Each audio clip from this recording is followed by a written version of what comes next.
Hi guys, papakita ko lang kung paano mag-jumper ng single switch triple true. Yan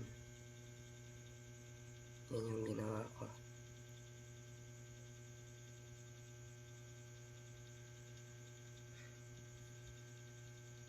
Magkuha lang ng wire,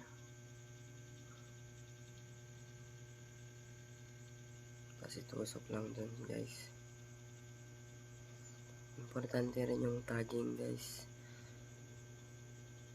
para sa switch, lalo na kung napakaraming switch na i-install.